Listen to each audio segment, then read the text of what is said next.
There is a ship sailing the Atlantic and there is no one on board.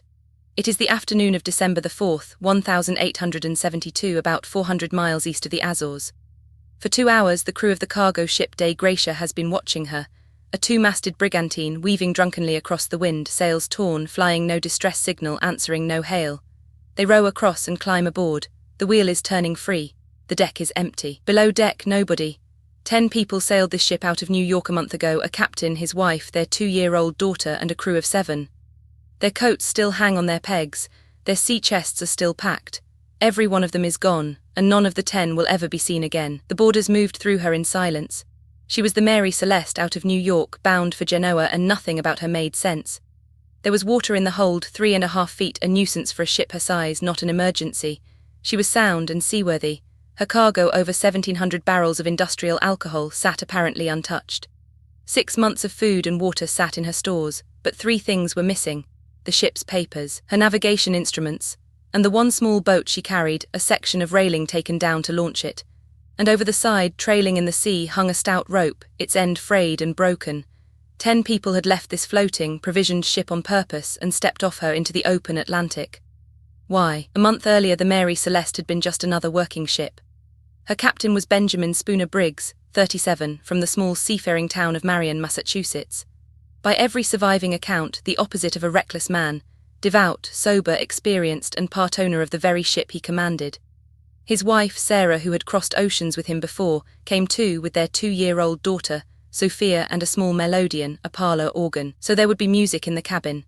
Their 7-year-old son Arthur stayed behind with his grandmother for school. The crew were 7, 2 American mates, a cook, and 4 German sailors, all with clean records. Days before sailing, Briggs wrote cheerfully to his mother about the voyage ahead. On November the 7th, 1872, they left New York for Genoa. 10 people. None of them came back. The Atlantic gave them 2 weeks of hard weather. We know because the logbook survived and its entries are crushingly ordinary. Coarse wind weather, no trouble, no sickness, no fear. The final entry on the ship's log slate is dated November the 25th at 8 in the morning. It places the Mary Celeste about 6 miles off Santa Maria in the Azores, within sight of land. And then nothing. When the Dei Gratia found her nearly 10 days later, she was almost 400 miles past that point. 2 possibilities. Either someone sailed her on for days after the log stopped, or an empty ship with no hand on her wheel carried herself 400 miles across the open Atlantic. Both sound impossible. To choose, you have to look at what the ship herself was saying. The details the boarders recorded read like a puzzle with half its pieces removed. The binnacle, the housing of the ship's compass, had been knocked out of place, and the compass inside was destroyed. The chronometer and the sextant, the instruments a captain needs to find his way, were gone. Taken, it seemed, deliberately. The ship's register was gone too, yet the logbook was left behind. One of her 2 pumps had been taken apart. The fore-hatch stood open. And below, the small human things remained. Sarah's melodeon, the child's belongings. On the sewing machine, the first mate testified, a small vial of oil still stood upright, so when this happened the sea was calm. No blood, no damage, no sign of violence at all. And yet the story the world remembers flatly contradicts the evidence. You have probably heard this story before, and part of what you heard is wrong. The legend says the boarders found meals still warm on the table, tea still steaming, breakfast abandoned mid-bite. None of that is real. The men who actually boarded her testified to the opposite. No food laid out, the galley stowed and orderly. The warm meals detail was invented 12 years later, in 1884, by a struggling young doctor who published a lurid short story about the case and misnamed the ship Mary Celeste. His name was Arthur Conan Doyle. Sherlock Holmes did not exist yet. His fiction was mistaken for reporting, and it has contaminated this mystery for well over a century. But strip the fiction away and what remains is stranger. Because the first official explanation was murder. The Dei Gratia's mate, Oliver Devoe, took 2 men and sailed the ghost ship, shorthanded 600 miles to Gibraltar to claim salvage. What he got was an accusation. Gibraltar's Attorney General, Frederick Solly Flood, decided within days he was looking at a crime. He found stains on the deck and on an old sword beneath the captain's bed and declared them blood. His theory: the crew got into the alcohol, murdered the Briggs family in a drunken frenzy, and fled. One problem: the cargo was denatured industrial spirit, poisonous, undrinkable, so he turned on the rescuers, hinting they had slaughtered 10 people for the salvage money. Then the analysis came back, not blood. No evidence of violence was ever produced. The court proved nothing, but its suspicion never lifted, and the salvage award was slashed to £1,700, a fraction of her value. The inquiry closed. It had missed the one clue that mattered. That clue surfaced in Genoa when the cargo was finally unloaded and counted. 1,701 barrels of alcohol had left New York. 9 arrived empty, not smashed, not leaking into the bilge, just empty. And those 9 were different from all the rest. They were the only barrels made of red oak, a wood more porous than the white oak around them. Somewhere on the Atlantic, hundreds of gallons of raw alcohol had seeped out through the wood and turned to vapor inside a sealed wooden hold. Remember those 9 barrels, because before they can explain anything, we have to deal with everything this mystery was not. Start with the villains. Pirates. Nothing was stolen, not the cargo, not the crew's belongings. Mutiny. A hand-picked crew with clean records, a sober captain, and not one trace of violence. Even Solly Flood gave it up.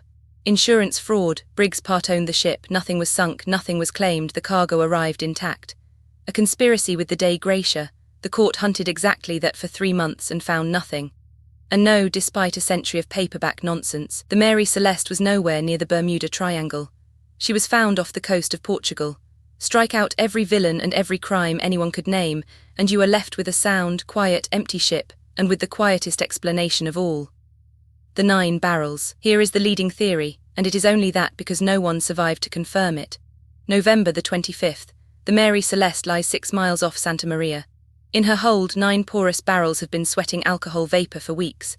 Then something announces it, a rumble below, a hiss at the hatch, a smell of raw spirit promising an explosion. Briggs has his wife and baby daughter aboard what might be about to become a bomb, so he does the cautious thing. Everyone into the yawl. Tether it to the ship with the main peak halyard, the longest, strongest rope aboard, stand off. Wait. Then the wind rises, the ship surges forward, and the rope parts. The Mary Celeste, their food, their water, their home, sails away from 10 people in an open boat, faster than they can ever row. The explosion never comes, the ship never stops. A waterspout, a seaquake, a pump falsely reporting a flooding hold. Every variant ends in the same place. A small boat 6 miles from land, a distance it never crossed. No trace of them was ever found. No bodies, no wreckage of the yawl, nothing washed ashore on Santa Maria. In Marion, Massachusetts, 7-year-old Arthur Briggs waited for a ship that never came home. He lost his father, his mother, and his baby sister and was raised by his grandmother. The ship herself outlived them all. She sailed another 12 years under a name no sailor wanted, losing money for a string of owners, until 1885, when her last captain deliberately ran her onto a coral reef off Haiti for the insurance. Even that went wrong.